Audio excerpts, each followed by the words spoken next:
शुक्लाम्बरधरम् विष्णुम् शशिवर्णम् चतुर्भुजम् प्रसन्नवदनम् ध्यायेत् सर्वविघ्नोपशान्तये व्यासम् वसिष्ठनप्तारम् शक्तेः स्तोत्रमकल्मषम्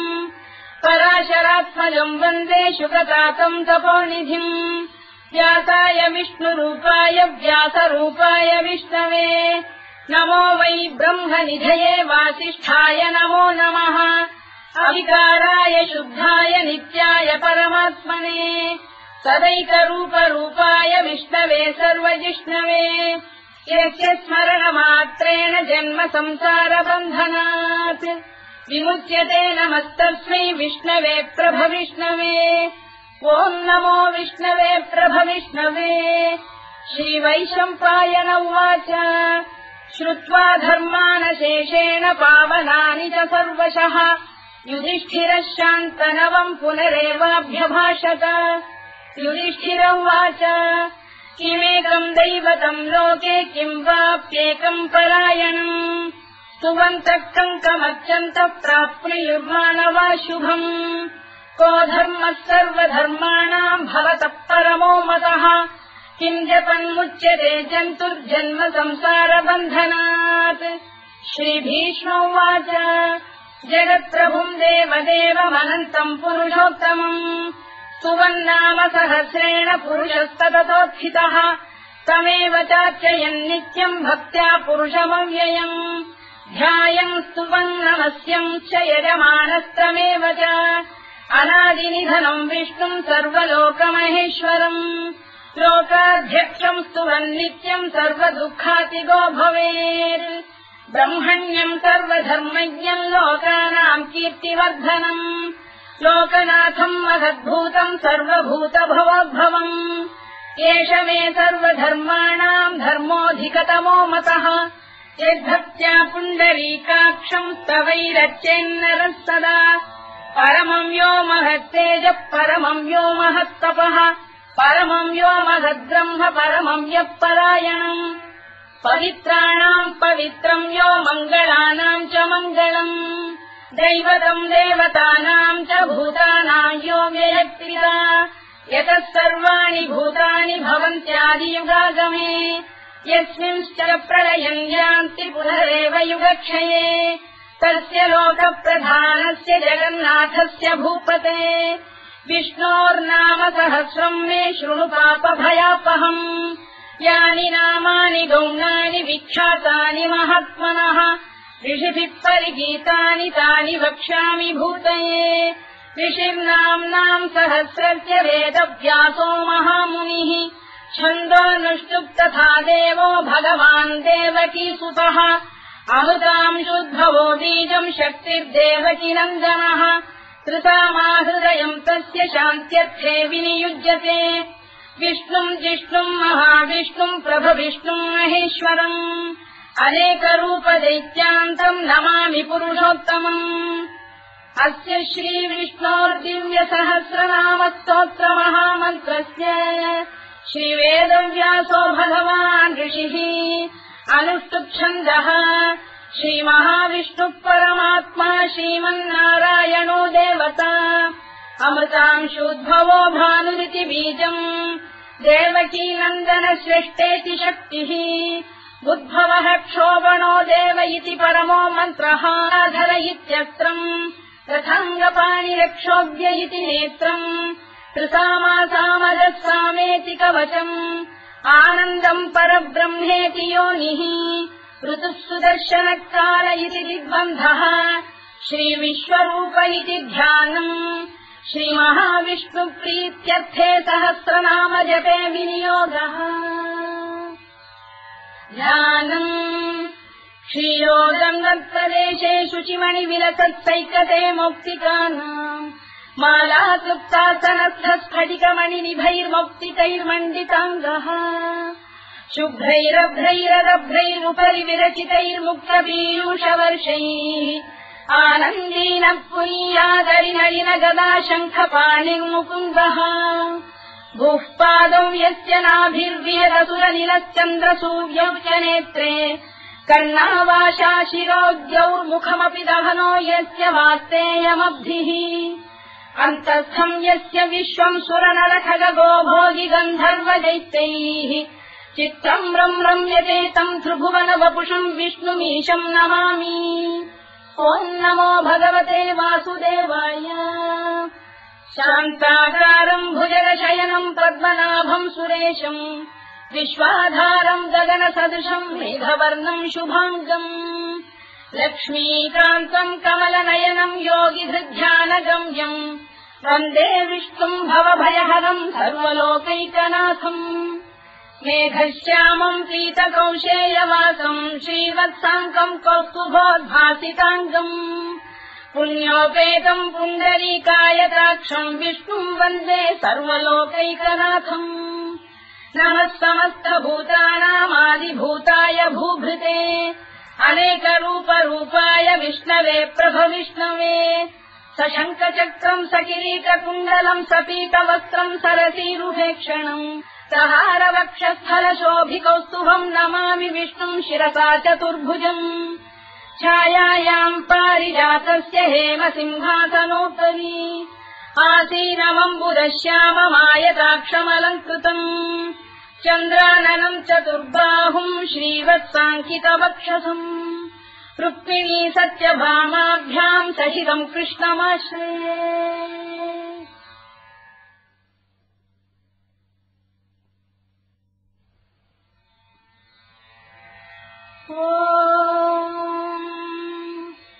विश्वम् विष्णुर्वषत्कारो भूतभव्य भवत्प्रभुः भूतकृद्भूतभृद्भावो भूतात्मा भूतभावनः भूतात्मा परमात्मा च मुक्तानाम् परमा गतिः अव्ययः पुरुषः साक्षी क्षेत्रज्ञोऽक्षर एव च योगो योगविदाम् नेता प्रधानपुरुषेश्वरः नारसिंहवपुः श्रीमान् केशवः पुरुषोत्तमः सर्वः शर्वः शिवस्थाणुर्भूतादिर्निधिरव्ययः सम्भवो भावनो भर्ता प्रभवः प्रभुरीश्वरः स्वयम्भूः शम्भुरादित्यः पुष्कराक्षो महास्वनः अनादिनिधनो धाता विधाता धातुरुत्तमः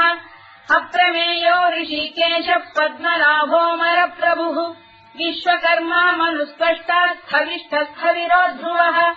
अग्राह्यः शाश्वतः कृष्णो लोहिताक्षप्रदर्दनः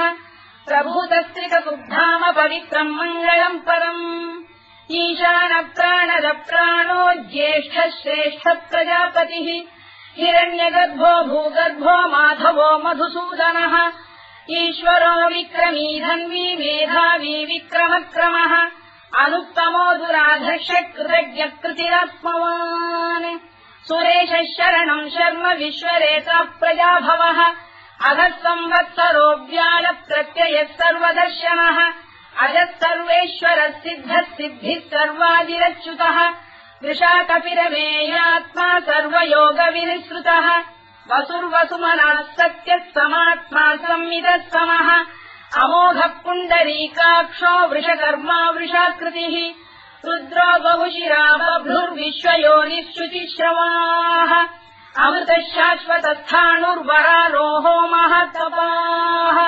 सर्वगः सर्वविद्वानुर्विश्वरवित्कविः लोकाध्यक्षः सुराध्यक्षो धर्माध्यक्षः कृताकृतः चतुरात्मा चतुर्व्यूहश्चतुर्दंष्टश्चतुर्भुजः भ्राजिष्णुर्भोजनम् भोक्ता सहिष्णुर्जगदादिजः अनभो विजयो जेता विश्वयोनिः पुनर्वसुः उपेन्द्रो वामनः प्रांशुरमोघः शुचिरूर्जितः अतीन्द्रः सङ्ग्रहः सर्गो धृतात्मा नियमो यमः वेद्यो वैद्यः सदा योगी वीरः माधवो मधुः अतीन्द्रियो महामायो महोत्साहो महाबलः महाबुद्धिर्महावीर्यो महाशक्तिर्महाद्युतिः अनिर्देश्य वपुः श्रीमान् अमेयात्मा महात्रिधृत् महेश्वासो महीभर्ता श्रीनिवासः सताङ्गतिः अनिरुद्धः सुरानन्दो गोविन्दो गोविदाम्पतिः मरीचिर्दमनो हंसः सुपर्णो भुजगोत्तमः हिरण्यनाभः सुतपाः पद्मनाभः प्रजापतिः अमृत्युः सर्वदृक्सिंहः सन्धाता सन्धिमान् स्थिरः अजो दुर्मर्शनः शास्ता विश्रुतात्मा सुरारिः गुरुर्गुरुतमो धाम सत्यः सत्यपराक्रमः निमिषो निमिषस्रग्वी वाचस्पतिरुदारधीः अग्रणी ग्रामणी श्रीमान् न्यायो नेता समीरणः सहस्रमूर्धा विश्वात्मा सहस्राक्षः सहस्रपात् आवर्तनो निवृत्तात्मा संवृतः सम्प्रवर्धनः अगत्संवर्तको गन्धिरनिरोधरणीधरः सुप्रसादप्रसन्नात्मा विश्वधृत् विश्वभुग्विभुः सत्कर्ता सत्कृतः साधुर्जन्धुर्नारायणो नरः असङ्ख्येयो प्रमेयात्मा विशिष्टः शिष्टकृच्छुचिः सिद्धार्थः सिद्धसङ्कल्पः सिद्धिदः सिद्धिसाधनः वृषाही वृषभो विष्णुर्वृषपर्वा वृषोदरः वर्धनो वर्धमानश्च विविक्तः श्रुतिसागरः सुभुजो दुर्धरो वाग्मी महेन्द्रो वसुदो वसुः नैकरूपो बृहद्रूपः शिपिविष्टप्रकाशनः ओजस्तेजोद्युतिधरः प्रकाशात्मा प्रतापनः वृद्धस्पष्टाक्षरो मन्त्रश्चन्द्रांशुर्भास्करद्युतिः अमृतांशुद्भवो भानुः शशबिन्दुः सुरेश्वरः औषधम् जगतः सेतुः सत्यधर्मपराक्रमः भूतभव्यभवन्नाथः पवनः पावनो नरः कामः कामकृत्कान्तः कामः कामप्रदप्रभुः युगादिकृद्युगावर्तो नैकमायो महाशनः अदृश्यो व्यक्तरूपश्च सहस्रजिदनन्तजित् इष्टो विशिष्टः शिष्टेष्टः शिखण्डी नभुषो वृषः क्रोधः क्रोधकृत्कर्ता विश्वबाहुर्महीधरः अच्युतः प्रतिथः प्राणदो वासवानुजः अपाम् निधिरधिष्ठानमप्रमत्तः प्रतिष्ठितः स्कन्दः स्कन्दधरो धुर्यो वरदो वायुवाहनः वासुदेवो बृहद्भानुरादिदेवः पुरन्दरः अशोकस्तारणस्तारः शूरः शौरिर्जनेश्वरः अनुकूलः शतावर्तः पद्मी पद्मनिभेक्षणः पद्मनाभोरविन्दाक्षः पद्मगर्भः शरीरभृत् महर्भिर्वृद्धो वृद्धात्मा महाक्षो गरुडध्वजः अतुलः शरभो भीमः समयज्ञो हविर्हरिः सर्वलक्षणलक्षण्यो लक्ष्मीवान् समितिञ्जयः विक्षरो रोहितो मार्गो हेतुर्दामोदरः सः महीधरो महाभागो वेगवानमिदाशनः उद्भवः क्षोभणो देवः श्रीगर्भः परमेश्वरः करणम् कारणम् कर्ता विकर्ता गहनो गुहः व्यवसायो व्यवस्थानः संस्थानस्थानदो ध्रुवः परधिः परमस्पष्टः तुष्टः पुष्टः शुभेक्षणः रामो विरामो विरतो मार्गो नेयोनयोनयः वीरः शक्तिमताम् श्रेष्ठो धर्मो धर्मविदुत्तमः वैकुण्ठः पुरुषः प्राणदः प्रणवप्लुतुः हिरण्यगर्भः शत्रुघ्नो व्याप्तो वायुरधोक्षजः ऋतुः सुदर्शनकालः परमेष्ठी परिग्रहः उग्रसंवत्सरो दक्षो विश्रामो विश्वदक्षिणः विस्तारस्थावरस्थाणुप्रमाणम् बीजमव्ययम् अर्थोऽनर्थो महाकोशो महाभोगो महाधनः हरिर्विण्णस्थविष्ठो भूर्धर्मयूपो महामखः नक्षत्रनेमिर्नक्षत्री क्षमः क्षामः समीहनः यज्ञयुज्यो महेज्यश्च क्रतुः सत्रम् सदाम् गतिः सर्वदर्शी विमुक्तात्मा सर्वज्ञोद्यानमुत्तमम् सुव्रतः सुमुखः सूक्ष्मः सुघोषः सुखदः सुहृत् मनोहरोजितक्रोधो वीरबाहुर्विदारणः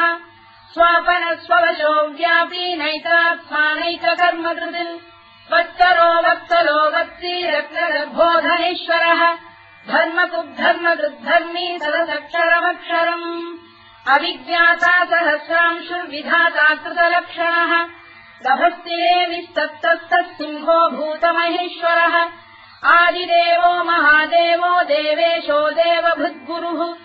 उत्तरो गोपतिर्गोप्ता ज्ञानः सोमपो मृतपः सोमः पुरुजिः पुरुषोत्तमः विनयो जयः सत्यसन्धो दाशार्हः सात्वताम् पतिः जीवो विनयिता साक्षी मुकुन्दोमितविक्रमः अम्भोनिधिरनन्तात्मा महोदधिशयोऽन्तकः अजो महार्घः स्वाभाव्यो धिरा मित्रप्रमोदनः आनन्दो नन्दनो नन्दः सत्यधर्मा त्रिविक्रमः महर्षिः कपिलाचार्यः कृतज्ञो मेदिनीपतिः त्रिदशाध्यक्षो महाशृङ्गः कृतान्तकृत् महावराहो गोविन्दः सुषेणः कनकाङ्गनी गुह्यो गभीरो गहनो गुप्तश्चक्रगदाधरः मेधास्वाङ्गोजितः कृष्णो दृढः सङ्कर्षणोच्युतः वरुणो वारुणो वृक्षः पुष्कराक्षो महामनाः भगवान् बलहानन्दी वनमाली हलायुधः आदित्यो ज्योतिरादित्यः सहिष्णुर्गतिसत्तमः सुधन्वाखण्ड परशुद्धारुणो द्रविणप्रदः दिवस्कृत् सर्वदृत्यासो वाचस्पतिरयो निजः कृतामासामगस्साम निर्वाणम् भेषजम् भिषज सन्न्यासवृक्षमः शान्तो निष्ठा शान्तिः परायणम् शुभाङ्गः शान्तिदर्श्रेष्टा कुमुदः कुवलेशयः गोहितो गोपदैर्गोप्ता वृषभाक्षो वृषप्रियः अनिवर्ती निवृत्तात्मा संक्षेप्ताक्षेमकृत् शिवः श्रीवत्सवक्षः श्रीवासः श्रीपतिः श्रीमताम्बरः श्रीधः श्रीधः श्रीनिवासः श्रीनिधिः श्रीविभावनः श्रीधर श्रीकर श्रेयः श्रीमान् लोकत्रयाश्रयः स्वक्षस्वङ्गः शतानन्दो नन्दिर्ज्योतिर्गणेश्वरः विदितात्मा विधेयात्मा सत्कीर्तिच्छिन्न संशयः उदीर्णः सर्वतश्चक्षुरनीशः शाश्वतस्थिरः भूषयो भूषणो भूतिर्विशोकः शोकनाशनः अर्चिष्मानर्चितः कुम्भो विशुद्धात्मा विशोधनः अनिरुद्धो प्रतिरथः प्रद्युम्नोमितविक्रमः कालनेमिनिहावीरः शौरिः शूरजनेश्वरः त्रिलोकात्मा त्रिलोकेशः केशवः केशिहा हरिः कामदेवः कामपालः कामी कान्तः कृतागमः अनिर्देश्यवपुर्विष्णुर्वीरोऽनन्तो धनञ्जयः ब्रह्मण्यो ब्रह्मकृद्ब्रह्मा ब्रह्म ब्रह्मनिवर्धनः ब्रह्मविद्ब्राह्मणो ब्रह्मी ब्रह्मज्ञो ब्राह्मणप्रियः महाक्रमो महाकर्मा महातेजा महोरगः महाक्रतुर्महायज्वा महायज्ञो महाहविः स्तव्यस्तव प्रियस्तोत्रम् स्तुतिस्तोतारणप्रियः पूर्णः पूरयिता पुण्यः पुण्यकीर्तिरनामयः मनोजवस्तीर्थकरो वसुरेता वसुप्रदः वसुप्रदो वासुदेवो वसुर्वसुमनाहविः सद्गतिः सत्कृतिः सत्ता सद्भूतिः सत्परायणः शूरसेनो यदुश्रेष्ठः सन्निवासः सुयामुनः भूतावासो वासुदेवः सर्वासु निलयो नलः दत्तः दत्पदो दृप्तो दुर्धरोऽथा पराजितः विश्वमूर्तिर्महामूर्तिर्दीप्तमूर्तिरमूर्तिमान् अनेकमूर्तिरव्यक्तः शतमूर्तिः शताननः एकोनैकः सवक्तः किम् यत्तत्पदमनुत्तमम् लोकबन्धुर्लोकनाथो माधवो भक्तवत्सलः सुवर्णवर्णो हेमाङ्गो वराङ्गश्चन्दनाङ्गदी वीरः विषमः शून्यो घृता क्षीरजरश्चरः अमानी मानदो मान्यो लोकस्वामी त्रिलोकधृत् सुमेधा मेधजो धन्यः सत्यमेधाधराधरः तेजो वृषोद्युतिधरः सर्वशत्रभृताम्बरः प्रग्रहो निग्रहो व्यग्रो नैकशृङ्गो गदाग्रजः चतुर्मूर्तिश्चतुर्बाहुश्चतुर्व्यूहश्चतुर्गतिः चतुरात्मा चतुर्भावश्चतुर्वेदविदेकपात् समावर्तो निवृत्तात्मा दुर्जयो दुरतिक्रमः दुर्लभो दुर्गमो दुर्गो दुरावासो दुरारिः शुभाङ्गो लोकतारङ्गः सुतन्तुस्तन्तु वर्धनः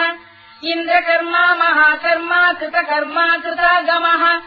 उद्भवः सुन्दरः सुन्दो रक्तनाभः सुलोचनः अल्पो वाजसनः शृङ्गी जयन्तः सर्वविद्ययी सुवर्णबिन्दुरक्षोभ्यः सर्ववागीश्वरेश्वरः महाह्रदो महागर्तो महाभूतो महानिधिः कुमुदः कुन्दरः कुन्दः पर्जन्यः पावनो निलः अमृताशोऽमृतवपुः सर्वज्ञः सर्वतोमुखः सुलभः सुव्रतः सिद्धः शत्रुजिच्छत्रुतापनः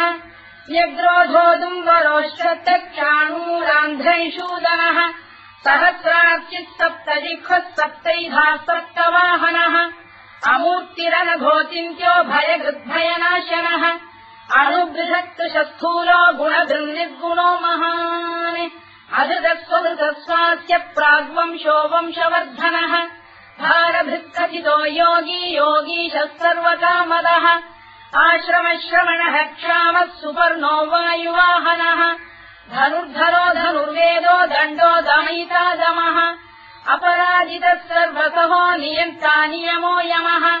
सत्त्ववान् सात्विकः सत्यः सत्यधर्मपरायणः अभिप्रायप्रियार्होः प्रियकृत्प्रीतिवर्धनः विहाय सगतिर्ज्योतिः सुरुचित्कुतभुक्विभुः रविर्विरोचनः सूर्यः कवितारनिलोचनः अनन्तो हुतबुद्भोक्ता सुखदो नैकजोऽग्रजः अनिर्विण्णः सदामर्षी लोकाधिष्ठानमद्भुतः सनातनतमः कपिलः कपिरव्ययः स्वस्तिदः स्वस्तिकृत् स्वस्तिः स्वस्तिभुक् स्वस्ति दक्षिणः अरोग्रः कुण्डलीचक्री विक्रम्यूर्जितशासनः शब्दातिकः शब्दसः शिशिरः शर्वरीकरः अक्रूरप्रेषलो दक्षो दक्षिणः क्षमिणाम्बरः विद्वत्तमो वीतभयः पुण्यश्रवणकीर्तनः उत्तारणो दुष्कृतिः पुण्यो दुःस्वप्ननाशनः वीरः रक्षणः सन्तो जीवनः पर्यवस्थितः अनन्तरूपोऽनन्तश्रीर्जितमन्युर्भयापहः चतुरश्रो गभीरात्मा विदिशो व्यादिशो दिशः अनाधिर्भूर्भुवो लक्ष्मी सुवीरो रुचिराङ्गदः जननो जनजन्मादिर्भीमो भीमपराक्रमः आधारनिलयो धाता पुष्पहासप्रजागरः ऊर्ध्वरः सत्त्वथाचार प्राणः प्रणवप्रणः प्रमाणम् प्राणनिलय प्राणभृत्प्राणजीवनः तत्त्वम् तत्त्वविदेकात्मा जन्ममृत्युजरातिगः भूर्भुवः स्वस्तरुस्तारः सविता प्रपितामहः यज्ञो यज्ञपतिर्यज्वा यज्ञाङ्गो यज्ञवाहनः यज्ञभृद्यज्ञकृद्यज्ञी यज्ञभुक्यज्ञसाधनः यज्ञान्तकृद्यज्ञगुह्यमन्नमन्नाद एव च आत्मयोनिः स्वयम् जातो वैखानः सामगायनः देवकीनन्दनः स्रष्टा क्षितीशः पापनाशनः शङ्खबृन्नन्दकी चक्रीशाङ्गधन्वा गदाधरः तथाङ्गपाणिरक्षोभ्यः सर्वप्रहरणायुधः सर्वप्रहरणायुधवोम् नम इति परमाली गरीशाङ्गी शङ्खी चक्री च नन्दकी श्रीमान्नारायणो विष्णुर्वासुदेवोऽभिरक्षतु वनमाली गरीशाङ्गी शङ्खी चक्री च नन्दकी श्रीमान्नारायणो विष्णुर्वासुदेवोऽभिरक्षतु वनमाली गरीशाङ्गी शङ्खी चक्री च नन्दकी श्रीमान्नारायणो विष्णुर्वासुदेवोऽभिरक्षतु इतीदम् कीर्तनीयस्य केशवस्य महात्मनः नाम्नाम् सहस्रम् दिव्यानामशेषेण प्रकीर्तितम् य इदम् शृणुयाम् नित्यम् यश्चापि परिकीर्तयेत् नाशुभम् प्राप्नुयात् किञ्चित् सोमुत्रेह च मानवः वेदान्तको ब्राह्मणस्य क्षत्रियो विजयी भवेत् वैश्यो धनसमृद्धः स्यात् क्षुद्रः सुखमवाप्नुयात् धर्मार्थी प्राप्नुयात् धर्ममर्थार्थी चार्थमाप्नुयात् कामानवाप्नुयात् कामी प्रजार्थी चाप्नुयात् प्रजाम् भक्तिमान् यः सदोत्थाय शुचिस्तद्गतमानसः सहस्रम् वासुदेवस्य नाम्नामेतत्र कीर्तयेत् यशः प्राप्नोति विपुलम् याति प्राधान्यमेव च अचलाम् श्रियमाप्नोति श्रेयः प्राप्नोत्यनुत्तमम् न भयम् क्वचिदाप्नोति वीर्यम् तेजश्च विन्दति भवत्य रोगोद्युतिमान् बलरूपगुणान्वितः रोगात्तो मुच्यते रोगात् बद्धो मुच्येत बन्धनात् भयान्मुच्येत भीतस्तु मुच्येतापन्न आपदः दुर्गाण्यतितरत्याशु पुरुषः पुरुषोत्तमम् सुवन्नाम सहस्रेण नित्यम् भक्तिसमन्वितः वासुदेवाश्रयो मर्त्यो वासुदेवपरायणः सर्वपापविशुद्धात्मा याति ब्रह्म सनातनम् न वासुदेव भक्तानामशुभम् विद्यते क्वचित् जन्म मृत्युजरा व्याधि भयम् नैवोपजायते इमं स्तवमधीयान श्रद्धा भक्ति समन्वितः युज्येतात्मसुखक्षान्ति श्रीधृति स्मृति कीर्तिभिः न क्रोधो न च मात्सर्यम् न लोभो न शुभामतिः भवन्ति कृतपुण्यानाम् भक्तानाम् पुरुषोत्तमे द्यौस्तचन्द्रार्कनक्षत्राखम् दिशो भूर्महो दधिः वासुदेवस्य वीर्येण विधृतानि महात्मनः ससुरासुरगन्धर्वम् स यक्षोरगराक्षसम् जगत्वशेवत्ततेदम् कृष्णस्य सचराचरम् इन्द्रियाणि मनो बुद्धिः सत्त्वम् तेजो बलम् धृतिः वासुदेवात्मकान्याहुः क्षेत्रम् क्षेत्रज्ञ एव च सर्वागमानामाचार प्रथमम् परिकल्पते आचार प्रभवो धर्मो धर्मस्य प्रभुरच्युतः ऋषयः देवा महाभूतानि धातवः जङ्गमा जङ्गमम् चेदम् जगन्नारायणोद्भवम् योगो ज्ञानम् तथा साङ्ख्यम् विद्या शिल्पादिकर्म च वेदाः शास्त्राणि विज्ञानमेतत् सर्वम् जनार्दनात् एको विष्णुर्महद्भूतम् पृथग्भूतान्यनेकशः त्रीन् लोकान् व्याप्य भूतात्मा भुङ्क्ते विश्वभुवव्ययः इमम् स्तवम् भगवतो विष्णो व्यासेन कीर्तितम् पठेद्य इच्छेत् पुरुषः श्रेयत् प्राप्तुम् सुखानि च विश्वेश्वरमजम् देवम् जगतः प्रभुमव्ययम् भजन्ति ये पुष्कराक्षम् न ते यान्ति पराभवम् ओन्नमयिति अर्जुनोवाच पद्मपत्रविशालाक्ष पद्मनाभसुरोत्तमा भक्तानामनुरक्तानाम् त्राता भव जनार्दन श्रीभगवानुवाच यो माम् नाम सहस्रेण स्तोतुमिच्छति पाण्डव सोऽहमेकेन श्लोकेन स्तुत एव न संशयोऽन्नम इति व्यासोवाच वासनाद्वासुदेवस्य वासितम् भुवनत्रयम् सर्वभूतनिवासोऽसि वासुदेव नमोऽस्तु ते वासुदेव नमोऽस्तु ओन्नम इति पार्वत्युवाच केनोपायेन लघुना विष्णोर्नाम सहस्रकम् पठ्यते पण्डितैर्नित्यम् श्रोतुमिच्छाम्यहम् प्रभो ईश्वरोवाच श्रीराम राम रामेति रमे रामे मनोरमे सहस्रनाम तत्तुल्यम् राम नाम वरानने श्रीराम राम रामेति रमे रामे मनोरमे सहस्रनाम तत्तुल्यम् राम नाम वरानने श्रीराम राम रामेति रमे रामे मनोरमे सहस्रनाम तत्तुल्यम् राम नाम वरानने राम नाम वराननमोन्नम इति ब्रह्मोवाच नमोऽस्त्वनन्ताय सहस्रमूर्तये सहस्रपादाक्षि शिरोरुबाहवे सहस्रनाम्ने पुरुषाय शाश्वते सहस्रकोटियुगधारिणे नमः सहस्रकोटियुगधारिणे नमोऽन्नम इति सञ्जय उवाच यत्र योगेश्वर कृष्णो यत्र पार्थो धनुर्धरः तत्र श्रीविजयो भूतिर्ध्रुवानीतिर्मतिर्मम श्रीभगवानुवाच अनन्याश्चिन्तयन्तो मां ये जनाः पर्युपासते तेषाम् नित्याभियुक्तानां योगक्षेमम् वहाम्यहम् परित्राणाय साधूनां विनाशाय च दुष्कृताम् धर्म संस्थापनार्थाय सम्भवामि युगे युगे आर्ता विषण्णाः शिथिलाश्च भीता घोरेषु च व्याधिषु वर्तमानाः संकीर्त्य नारायण शब्दमात्रम् विमुक्तदुःखाः सुखिनो भवन्तु कायेन वाचा मनसेन्द्रियैर्वा बुद्ध्यात्मना वा प्रकृते स्वभावात्